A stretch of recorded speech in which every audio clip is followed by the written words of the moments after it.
वैसी कुछ चलने उलने वाला नहीं है। गुजरात की जनता जानती है कि बीजेपी के बी टीम है। मैं दावे के साथ कहूँगा कि आगामी होने वाले जो चुनाव है लालटेनमय गोपालगंज रहेगा। नमस्कार, आप देखना शुरू कर चुके हैं लाइव सिटीज़। मेरा नाम अभिषेक है। बिहार विधानसभा में 2 सीटों को लेकर उपचुनाव है। बिहार में 2 सीटों को लेकर उपचुनाव हो रहा है। ऐसे में सभी दावेदार अपने अपने प्रत्याशी को जिताने में लगे हुए हैं। कई नेता चुनावी मैदान में उतर गए हैं। वहीं तेजस्वी यादव जो बिहार के डिप्टी सीएम हैं, उनकी पार्टी से दोनों ही जगहों पर चुनावी मैदान में उम्मीदवार लड़ रहे हैं। ऐसे में जो गोपालगंज सीट है वो काफ़ी इम्पोर्टेंट है, क्योंकि यहाँ पर लगातार बीजेपी जीत रही थी। 4 बार से लगातार बीजेपी जीत रही थी। इसको लेकर अब तेजस्वी ने यहाँ पर मंत्रियों को उतारना शुरू कर दिया है। तेजस्वी यादव ने मंत्री उतार दिए हैं। इसराइल मंसूरी जो बिहार सरकार में मंत्री हैं, मुस्लिम वर्ग से आते हैं, क्योंकि AIMIM जो ओवैसी की पार्टी है वो वोट काट सकती है। ऐसे में वोट अगर वो काटते हैं तो इसका खामियाजा महागठबंधन को उठाना पड़ सकता है।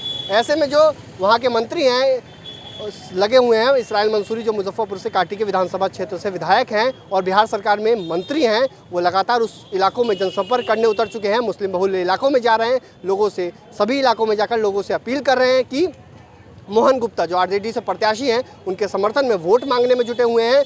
और तेजस्वी यादव ने अब नेताओं की फौज उतारना शुरू कर दिया है। गोपालगंज में अब टसन की लड़ाई हो गई है, क्योंकि बीजेपी लगातार जीतती आ रही है और महागठबंधन इस बार ईंट से ईंट मिलाने में लगा हुआ है। आपको बता दें कि महागठबंधन में 7 पार्टियां हो गई हैं, लेकिन साधु यादव की पत्नी भी चुनावी मैदान में है और इधर AIMIM भी चुनावी मैदान में है, ओवैसी की पार्टी। तो मुस्लिम वर्ग को साधने में मंत्री इसराइल मंसूरी जुटे हुए हैं और लगातार वो कई इलाकों में निरीक्षण किया है। उन्होंने कई इलाकों में घूमा है, लोगों से वोट मांगा है कि वोट दीजिए, मोहन गुप्ता के समर्थन में वोट मांगा है और कई सारी बातों को उन्होंने कहा है। आप सुनिए क्या कुछ कह रहे हैं वो। और उन्होंने ये भी कहा था कि ओवैसी का कुछ नहीं होने वाला है, बीजेपी की बी टीम है वो। तो आप सुनिए क्या कुछ कह रहे हैं मंत्री इसराइल मंसूरी।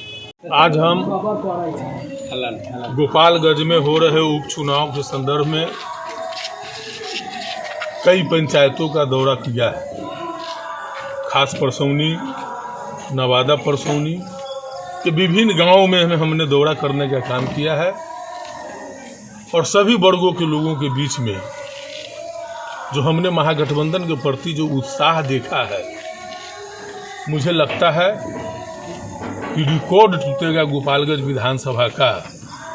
आज़ादी के बाद में गोपालगंज विधानसभा में जितने वोट से कोई प्रत्याशी नहीं जीते होंगे, उससे कई ज़्यादा वोटों से, रिकॉर्ड मतों से गोपालगंज के जो प्रत्याशी है मोहन गुप्ता जी, अपार जन समर्थन मिल रहा है। लोकप्रिय मुख्यमंत्री श्री नीतीश कुमार जी और युवाओं के दिल के धड़कन, बेरोजगारों के अरमान, उप मुख्यमंत्री श्री तेजस्वी प्रसाद यादव जी, जीतन राम मांझी जी, राहुल जी, सोनिया जी, तमाम महागठबंधन के नेताओं पर गोपालगंज के आम जनमानस को अटूट विश्वास व्यक्त करते हुए हमने देखा है। इसलिए मैं दावे के साथ कहूँगा कि आगामी होने वाले जो चुनाव है लालटेनमय गोपालगंज रहेगा और मोहन गुप्ता महागठबंधन की प्रत्याशी भारी मतों से विजय होने वाले हैं। तो आपने सुना कि बिहार सरकार के मंत्री इसराइल मंसूरी ने क्या कुछ कहा। इसराइल मंसूरी ने साफ साफ कहा कि ओवैसी की जो पार्टी है वो बीजेपी की बी टीम है, कुछ फ़र्क नहीं पड़ने वाला है, हमारी जीत निश्चित है। तो मुस्लिम मंत्रियों को भी तेजस्वी यादव ने उतार दिया है और मुस्लिम बहुल इलाकों के अलावा अन्य इलाकों में भी ये मंत्री लगातार लोगों से अपील कर रहे हैं, वोट मांग रहे हैं।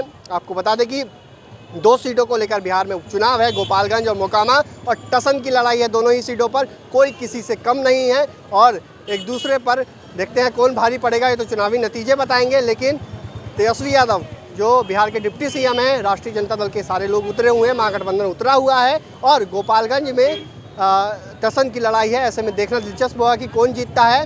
लेकिन जो मंत्री हैं इसराइल मंसूरी, उन्होंने कहा कि भारी बहुमत से इस बार जीत होगी। और देख लीजिएगा, 4 बार से लगातार बीजेपी जीत रही है लेकिन कोई विकास नहीं हुआ। लेकिन इस बार हम जीतेंगे और जीत दर्ज कराएंगे। तो मुस्लिम बहुल इलाकों में तेजस्वी यादव ने अब मुस्लिम मंत्रियों को भी उतारना शुरू कर दिया। इसराइल मंसूरी मंत्री हैं और उनको उतार दिया है। अब देखने वाली बात होगी कि कितना असर होता है, ओवैसी की पार्टी कितना वोट काट पाती है और किसका कितना असर होता है। बने रहिए लाइव सिटीज़ के साथ। हमारे यूट्यूब चैनल को सब्सक्राइब करिए, फेसबुक पेज को लाइक करिए।